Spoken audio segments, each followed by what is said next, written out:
guys, it's Mrs. Speak. This should be the document that you have in front of you. You'll be taking notes on my lecture. As you listen, you're going to take notes over here in this column. So let's get going on Hinduism. Okay, the origins, hang on just a second.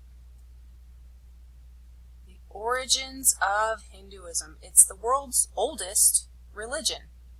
It started in India. The word Hindu was used to describe the people of the Indus River Valley. You know where that is because we mapped it. And most historians believe that Hinduism writings were produced after the Aryans arrived. What were those writings? They were called the Vedas.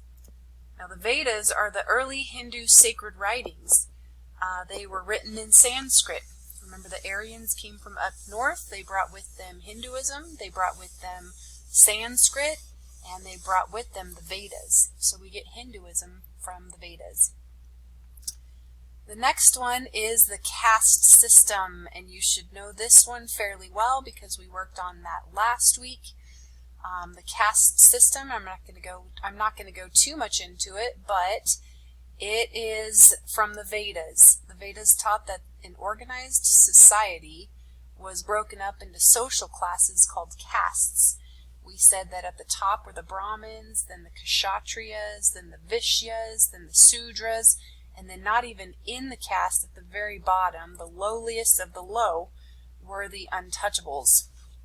And each caste had their own job to do, and they did that for the rest of their life. And they were born into a caste, and they couldn't move up or they couldn't move down. They were stuck, basically, in their caste for the rest of their life. The only way they could move castes is through this, reincarnation. Hindus believe in reincarnation, or being born into new bodies, or reborn. So basically, we're going to talk about karma next, but if you have good karma in your life, you get reborn or reincarnated as something higher. You could even move up to the higher caste. If you have bad karma, or you've done bad things in your life, you would move down the caste or as a lower being. They think that you can become a bug, you can become something living. You couldn't become a rock because that's not living, but you can be reincarnated as something different in your next life. They believe in about 9 to 10 reincarnations in a typical person's life.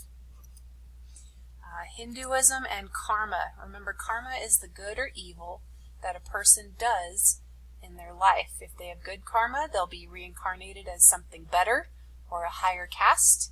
If they have bad karma, then they get reincarnated as something lower or into a lower caste. Dharma sounds a lot like karma, but it's different. It's one of the important teachings in Hinduism. Dharma means law, obligation, or duty. It is important for a Hindu believer to perform one's duties. So within their caste, they would have jobs, right? And that might be considered their dharma, their duty.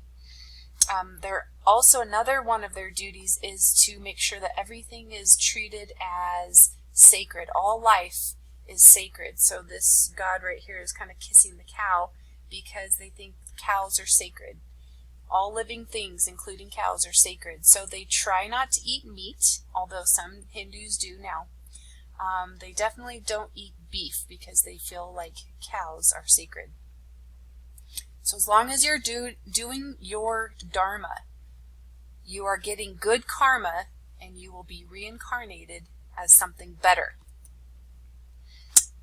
Polytheism. So they believe in many gods because that word polytheism means many gods. They believe in one supreme god, Brahman, but the other gods and goddesses came into focus to represent Brahman's powers and qualities. So yes, they believe in one supreme god, but they also believe in many gods. And that's another assignment for you this week, is to research 3 of those gods. Here are a couple of them. This is what they look like. Shiva. This is Brahman.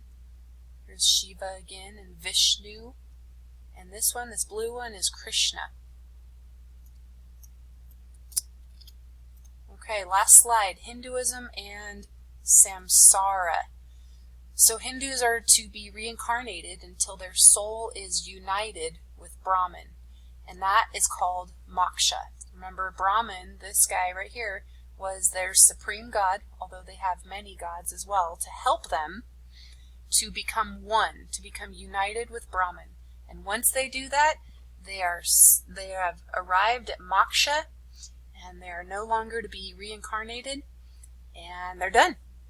They go on to the higher life. Okay, they're pretty much out of this world. They go on to the higher life, and they are done being reincarnated. All right, so that is Hinduism. Take your notes, and then watch the Buddhism video and turn the assignment in. Talk to you guys later. Bye-bye.